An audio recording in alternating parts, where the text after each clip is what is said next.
All right, testing, testing, one, two, three. Can you guys hear me all right? Blake, can you hear me?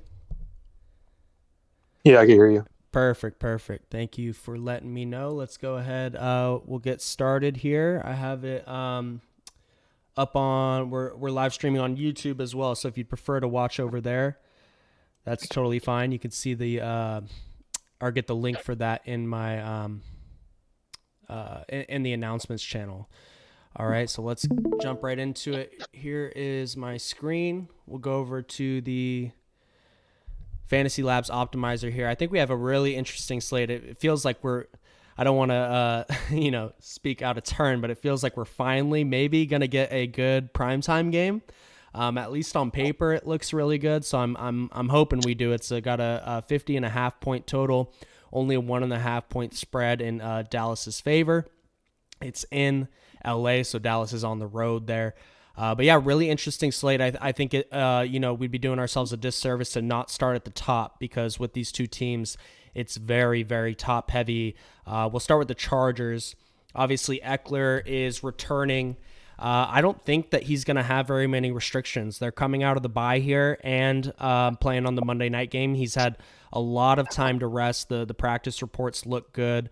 So I think Eckler's going to be a full go here. I don't have any concerns, to be honest. And obviously, Eckler is a great fantasy player, has a huge ceiling.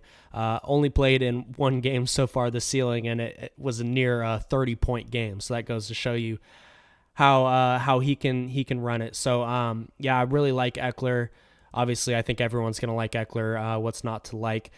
Herbert and Allen, both same deal. I think that Keenan obviously he gets hurt from Eckler returning. You can, if you go check his splits with and without Herbert, they're vastly different. So I think, take these stats that you're seeing like with a slight grain of salt. Obviously, we have a near 50-point game from Keenan Allen and another one with 34 points. And then more pedestrian outcomes in the first and last games that he's played with 14 and 12 points. That is more in the realm of possibilities than these middle two games, in my opinion, with Eckler being out. So, if you're choosing between the two of them, I tend to prefer Eckler over Allen. I think just this matchup in general fits Eckler a little bit better. And when those two guys are on the field together, Eckler has the higher upside, at least historically speaking. So if you're deciding between them, it's obviously dependent on the rest of your lineup. If you're playing Herbert, it might make more sense to roll with Keenan, but obviously Austin Eckler is huge in the passing game as well. So I think it's sort of a coin flip there. But in my opinion, I think I'll roll Eckler gun to my head. If I had to choose between the two, I'd go Eckler. I don't think we need to spend much time on Herbert. I think Herbert is really solid. Obviously, you can see every game over 20 points here. He even has a 32-point game on his resume. So I think we don't need to spend a whole lot of time. I think Herbert is a great play in the captain spot or in the flex. Now, the wide receivers, Joshua Palmer is in. He is playing. So I still think that these other guys, well, mainly Quentin Johnston, excuse me, it feels like at some point he's got to start, playing more or playing better. It hasn't been there so far this year. You can see 3 targets in 3 of the games and then 2 targets in one of these games. These games before here are preseason, so don't pay attention to those. And he's got 2 games with 1 reception and 2 games with 2 receptions. It hasn't been pretty for sure. So, but the thing I always like to remember, and if you tune into these streams before, that I'm constantly talking about how showdowns are 1-game sample sizes. So don't read too much into what's already happened because, anything can happen in 1 game. As he's also coming off the bye. This is I think it's the 2nd game without Mike Williams. You would think after the bye they would get the first rounder a little bit more involved. And that's shown here in the projection, coming in with a stronger projection than he scored all season. So obviously there's a little bit of assumptions being made in this projection, but I like him. I think at some point, he's going to have a good game. And why not tonight? $4,200 coming off the bye. I think Quentin Johnston, excuse me. I always want to say Johnson, but it's Johnston. I think he's in a good spot tonight, and I'm trying to come in over the field on him personally. Tight ends we'll cover quickly because I don't think there's a whole lot here. Gerald Everett. Donald Parham has this questionable tag. He is active as well. So I actually, between the two of them, I prefer Parham. I think he's the better athlete, at least in this point in their career. And you also save $2,400 off of Everett. And this slate is really top heavy, meaning, the guys that we really want to play in this game are all very expensive. So that $2,400 goes a long way. So I don't think I'll have very much Everett. I will have a little bit of Parham, and neither one of those guys I'm like super stoked to play. I just think that they're okay. Parham a little bit easier to stomach with the $2,200 price tag compared to Everett at $4,600. I will say I do think both the kickers and the defense. Well, the kickers, I'll bring up both kickers here because Brandon Aubrey is expensive, man. I mean, he's $5,000. I know we're coming off the Thursday night game where I think the Chiefs kicker's name is escaping me right now, but he was $4,800 and he ended up being the optimal captain. I think that game obviously profiles a lot differently than how this one does. It's a much higher team total. It's a much the spread is much tighter. So I think the game environment is a lot more appealing tonight than it is for that Thursday night game. Yeah, $5,000 for a kicker. They don't have a ton of upside. You're really hoping that they get multiple field goal attempts, and probably you need one to be like 50 yards or more, or two from 40 yards plus. So it's just kind of it's not something that I'm really like excited to play. I will have a little bit, but you can see Aubrey around 21% at 5,000 with there's guys that are $2,000 cheaper than him with a higher ceiling projection. So not someone that I'm going to come in over the field on. I'm going to be actually probably half the field on Brandon Aubrey. And same with Dicker the kicker. Which is just such the perfect name for a kicker, to be honest. But yeah, I think there we go. We got McBobo on the ones and twos. Thank you very much. And I don't think we need to spend a whole lot of time on them. I think neither one of those guys has a huge ceiling, and I'd rather play the cheaper guys that have a chance at a touchdown. So yeah, I'm not big on the kickers tonight.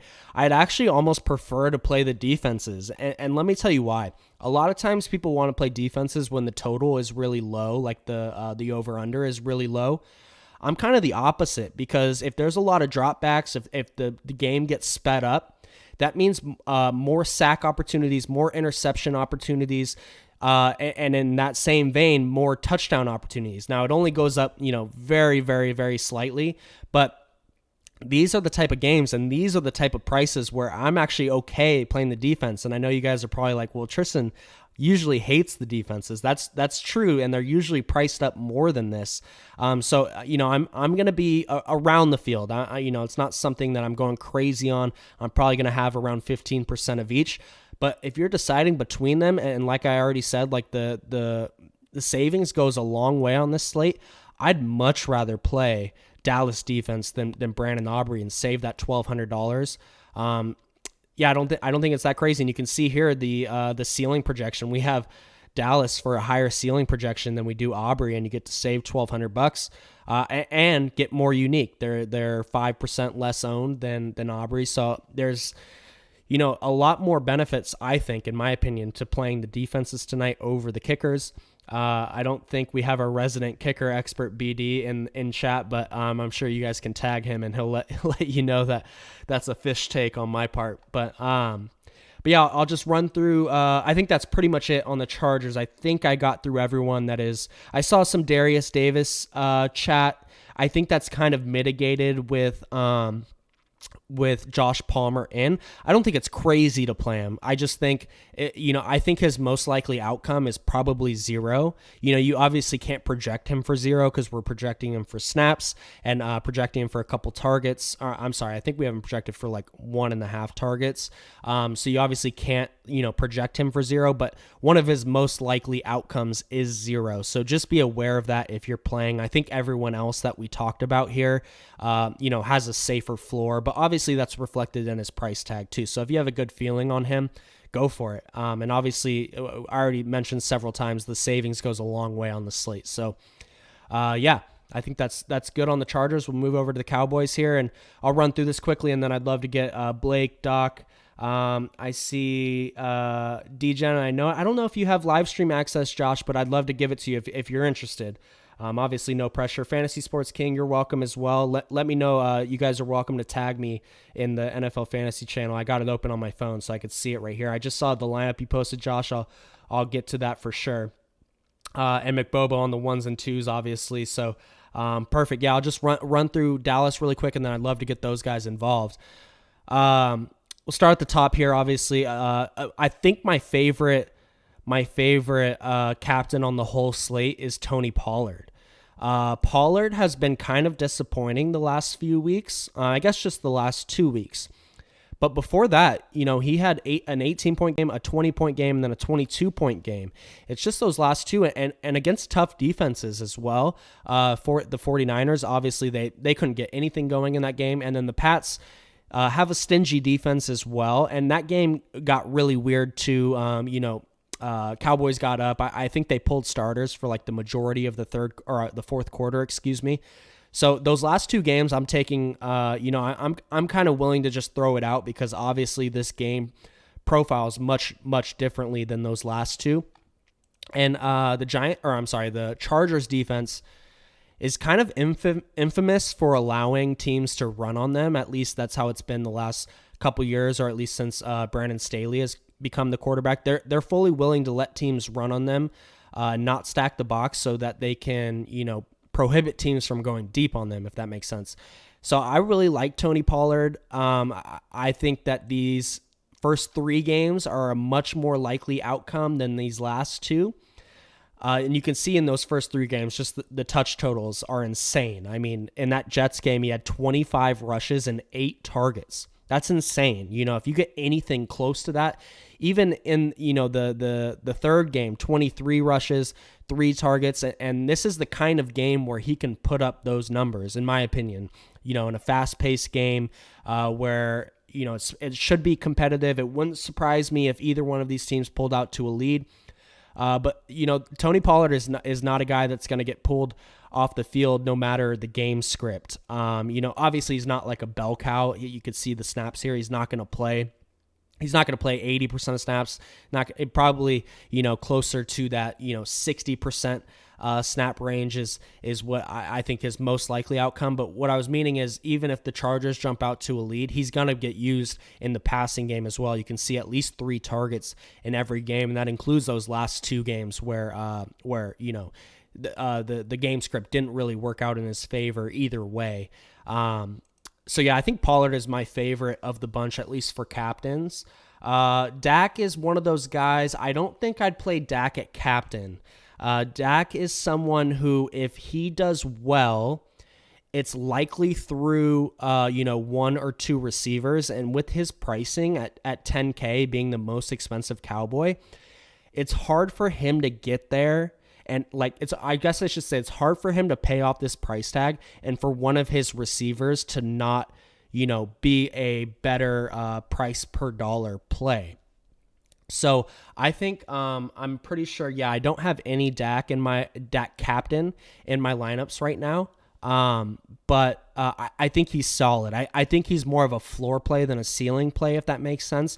And I'm fully comfortable. If you're playing 150 lineups, I'd probably have, some exposure to Dak captain lineups. For full disclosure, I'm playing 20 lineups. I don't have any Dak captain lineups. And if you're playing single entry, I'd so much rather just save a few bucks and go down to Pollard or Lamb, or even, we'll get into these guys too, but Michael Gallup is just too cheap. It's just a total misprice. I don't think playing Michael Gallup in the captain spot is is something you have to avoid. I think that's probably the cheapest I would go at captain tonight, $2,800, because Gallup, he hasn't been fantastic this season, but we've seen it from Gallup in the past.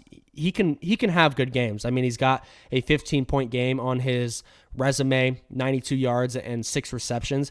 If he gets 15 points at 2,800, that might be it, because you can pay up to get a lot of the other studs, and if the studs do well, you're cooking. So, yeah, I think Gallup's really interesting. Brandon Cooks is someone that I don't expect to get owned very much, because he's kind of in this middling price tag and has a similar projection to Michael Gallup. So people are going to save that, $2,600 and drop down to Gallup, which I can't blame them for. But Brandon Cooks, I think, is a really good leverage play, because I just don't think people are going to play him at this price tag. Similar with Jake Ferguson, I almost prefer Jake Ferguson over Brandon Cooks, despite the projection and ceiling projection here. I just think he's been used more. He's been a little bit more consistent. I don't put any weight into this, but I'll just say Jerry Jones had kind of a strange comment last week about, liking getting the ball to the tight ends. So I thought that was interesting. We already touched on Aubrey here. We touched on the defense as well. The last two guys I'll mention on the cheaper end, Rico Dowdle. I think, I shouldn't say I think. I know someone mentioned in chat that Vaughn, their third string back, is out tonight. I don't think that's a huge deal, but I do think it, probably adds a few snaps onto Dowdle and raises his projection just slightly, but worth mentioning in my opinion. I probably wouldn't play him and Pollard together, especially if you have Pollard at the captain spot. But it's not the craziest thing. If you paint a picture where Dallas gets out to an early lead or even like, a sizable lead, it's possible both those guys can get there. Dowdle is cheap enough. And I also think Pollard is cheap enough too. So, and the last guy I'll mention is Schoonmaker. I hope I'm saying that right. It might be Schoonmaker. Who knows? But backup tight ends on Showdown, you guys know how it goes. So I don't think... I think Schoonmaker, however you say it, is probably the best of the bunch. As far as the $200 plays go, you're really scraping thin here. His most likely outcome is probably zero, but yeah, I think he's okay. You know what I mean? I just 5% ownership, backup tight end on a Showdown. That's probably the best case for him, to be honest. He's not someone that I think is going to have a huge game. But all right, I think that pretty much covers it. Let's get some of these other guys in here. I'd love to get Blake. I know you had your mic on. Is there anything I said that you disagree with, or anything that I said that you'd like to expand on? I mean, nothing that I really disagree with. I'm pretty heavy on the Cowboys tonight just because of the pricing, I think. My favorite captain is Pollard too. He's definitely my most exposed. Yeah, I mean, it's gonna be an interesting showdown. I mean, there's just too many studs to pick one for sure. I mean, he's kind of got to go with your gut, I feel like. Definitely, yeah. They're all the top end guys I feel good about. There's not a single one from CeeDee Lamb up. Everyone I think you can make the case for being the optimal captain. So Blake's right. It's really tough to choose between these guys. So when I'm saying Pollard's my favorite, I'm sure Blake is similar when he's saying Pollard is his favorite. It's grasping at straws. Like, all of these guys are really good. So, but yeah, I agree with you, Blake. I think from the bunch, just like the pricing and taking into account the ceiling and everything, I think Pollard is my favorite of the bunch. So I'm glad you agree there. I'd love to get Doc in here. Doc, if you have your mic on. Doc always hits us with either a really good leverage play or he comes in with a hot take that I always really appreciate. So I always like to get him on. Doc, what do you got tonight? I mean, I'm just loving these tertiary receivers. Hell yeah. I mean, just all of them, honestly. None of them in particular. Palmer, Quentin Johnston, Brandon Cooks, Michael Gallup especially. Like, oh my God, that price tag doesn't even make sense. And I'm not seeing crazy ownership at the captain spot.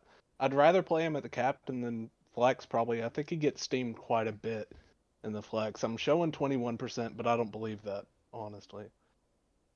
At 2.8K, that I mean, you just look at the price tag and it doesn't make sense. So I think a lot more people are going to click on it than that number. Yeah, I think you're right. If I was, betting, if I was a betting man, and if you gave me odds on, who, if he's over 25% total ownership, I'd take the over.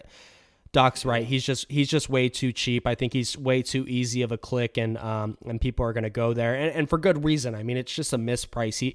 He should be at least 4K, and you can make the case he should be priced, around 5K even. So the only thing I'll mention with him, and Doc, I'd be curious to get your opinion on this. If you are playing him and you're playing, large field tournaments, you're kind of I've used this phrase so much in the last few streams, so apologies if anyone's getting tired of it. But you're kind of pigeonholing, excuse me, yourself into similar lineup builds as other people that are captaining Gallup. Now, you did mention that you don't think Gallup's captain ownership gets outlandish, probably just as flex. So is that something you're concerned about? And if it is, like, how are you maneuvering around that and still trying to stay unique for large field tournaments? Yeah, so I mean, I don't do anything personally, right? I have I have ways of trying to predict dupes myself, but it all just comes down to leaving salary on the table for the most part at that point. If you're just looking for a rule of thumb, I wouldn't stack them with both quarterbacks, especially. I would try to play one quarterback and then probably at least another stud or two, but I wouldn't play both quarterbacks in that lineup. Yeah, I agree. I think leaving money on the table is probably the best way to do it. There's little things, especially on tonight's slate, like, dropping down from Aubrey to Dallas defense, or dropping down from Palmer to Everett or Quentin Johnston, doing things like that where the projection is not that different. I mean, it is different, but not like crazy different.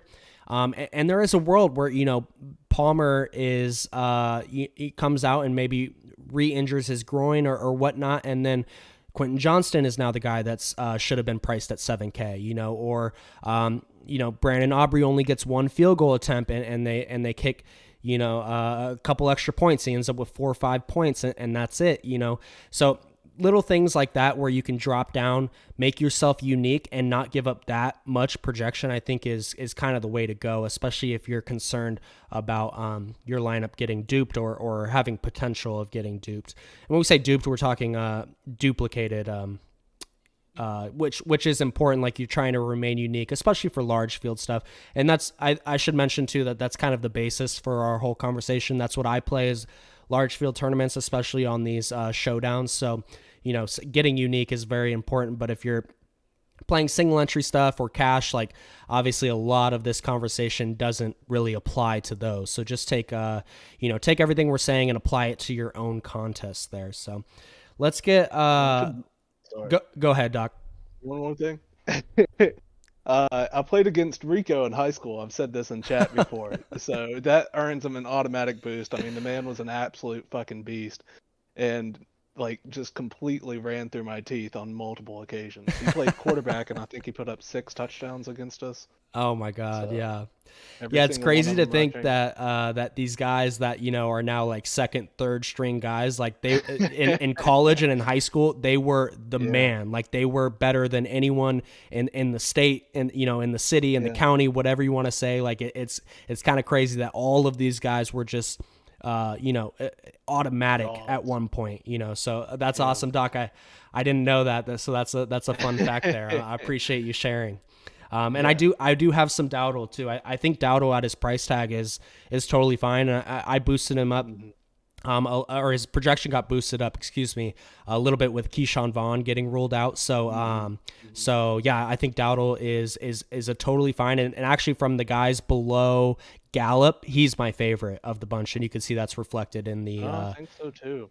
yeah, you can see He's that's got a cool reflected in our story too. projections. He blew out his knee at South Carolina and never really played, but still managed to grab onto a roster spot. Interesting story with him. That is, yeah. But I had no he's idea. I probably don't. the last remaining player that I played against throughout high school and everything that's still kicking. So, Very all cool. right, I'll get out of here. Sorry. No. I appreciate it. That's not something I could have provided. So I appreciate Doc you sharing that story. That's awesome and a fun fact there for sure. Yeah, well, let's get McBobo in here, our resident DJ on the ones and twos. Hey. Yeah, absolutely.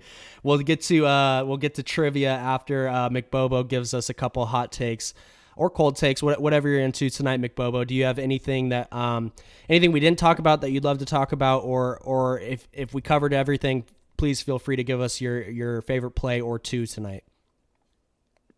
Just from an overall perspective, I see this as being a a big night for the Chargers. I think they turn it up on offense, especially having Eckler back into the fold.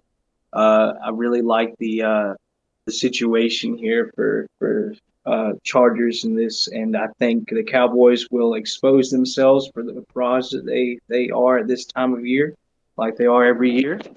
So I really am leaning a lot towards the Charger side of things. I really like Eckler coming back into this, but for like you said with Dallas, definitely a lot of liking on Pollard. I think they're going to definitely pound the rock with him. I mean, that was something they talked about last year. In the seasons where he's sharing touches with Zeke, that he's has that great potential to be premier back, and I think you're seeing that now. I think he will definitely he has got the touches and he will continue to do so, and I think he will do a lot of work with it, but Dak's going to hold him back, and Chargers going to win tonight in the offensive game. I like it. Yeah. And can't argue with anything you said there. So, yeah, I think that's a good wrap up on the, as far as the, having the optimizer up. So thank you guys for giving your opinions as always. I do really appreciate it. Let's answer some questions in chat here, and then we'll get to some trivia. I'm on the wrong channel here. Excuse me. Let's see. Our guy, Minnie Fletch, he's got a couple entries up here. Let's decide on it. I'll look through these quickly. This one's solid, Fletch. I got no issues here. And then this one, I think I prefer this second one. They look semi-similar to me. Gallup, Lamb, Palmer. I think it's Gallup and Palmer over or Cooks and Johnston. If that's right, Fletch, I think I lean Johnston and Cooks. I do think Gallup does get steamed up. He's just such an easy click. So if I was playing single entry, and like I mentioned earlier, I think Cooks is a really good leverage play off of him because he's not going to get, I just don't think he's going to come with I shouldn't say nearly as much. I think he's going to be lesser owned than Gallup. And for that reason, I think that he's a really good leverage play off of Gallup. Now I do like Gallup as well. I don't want you guys to, me saying that means I don't like Gallup. I do like Gallup, but as far as single entry goes, I could see Gallup getting really, really steamed. And so for that reason, I think Cooks is really good leverage. I think this is correlates well to Dak with the two pass catchers. Eckler at the captain, which I like a lot. So yeah, I'm a fan. I would probably lean 2 there, Fletch, but I think they're both solid and they're similar. So I don't think, one is significantly better than the other, but I'd lean 2. All right. Josh said he deleted the lineup. Okay. Gotcha, Josh. Perfect. I'll be on for another few minutes. So if you want to post another one, please let me know. Let's see. Blake, concerned about the duplication of Gallup captain. Yeah, I agree. Stank saying I have 1K left on the table. Said you really think Gallup will be chalk? I think it's possible. He's just such an easy click, like we mentioned. So yeah. Here's another Josh. Couple of lineups here. Gallup, Prescott. Yeah, I'm a fan of that top one. And I like this bottom one too. Yeah, I think these are both strong. Yeah, I was gonna say you probably want Prescott with Gallup, but he's in there. I didn't see him at first. Yeah, I think these are both strong, Josh. I think these are both strong. I like both of those. Stank's asking Rico Dowdle in play. Yeah, we covered Rico. Doc played with him in high school, so he's going for 3 touchdowns tonight. No, but joking aside, I do like him. And like I mentioned, I think he's my favorite play below Gallup. All right. Josh, I hope you heard me. I think you were in chat, but I think these are both strong lineups. I think they're both very strong, and I have similar looking ones for sure. Okay, yeah, he did see. Thank you. Yeah. Good job, Josh, and good luck tonight. All right, let's get to some trivia, huh? I got 2 questions for the people that joined us in. Oh, whoa. Just got a. Oh, I don't think it's anything crazy. It made it sound like there was something going crazy. Austin Eckler's helmet knocked off as Chargers Cowboys throw hands and warm up ahead of Monday Night Football.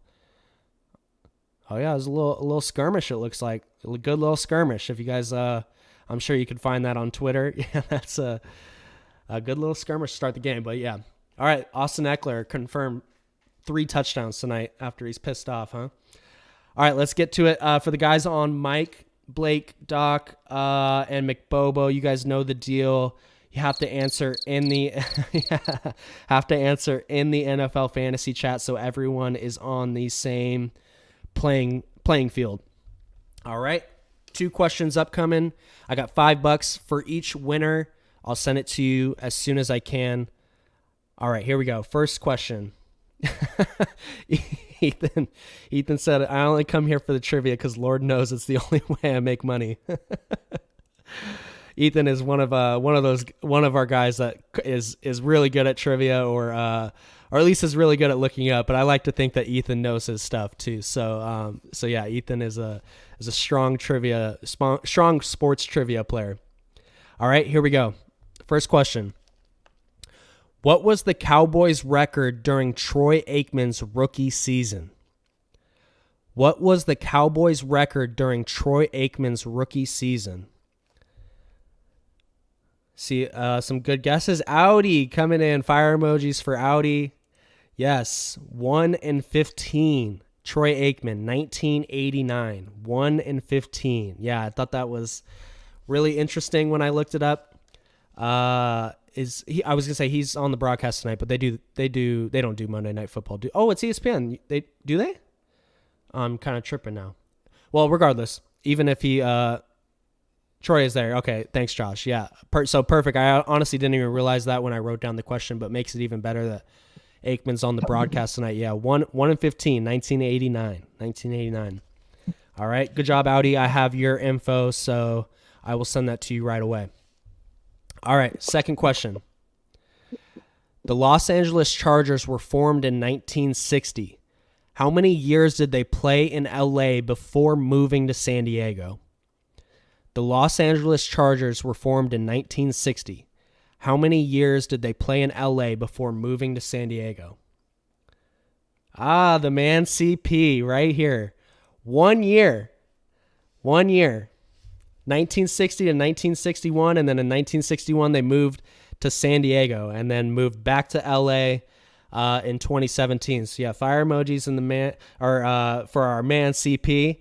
CP, I'm not sure if I have your Venmo or Cash App or PayPal, so just DM it to me just in case I don't have it, or link it to me if you've already sent it to me.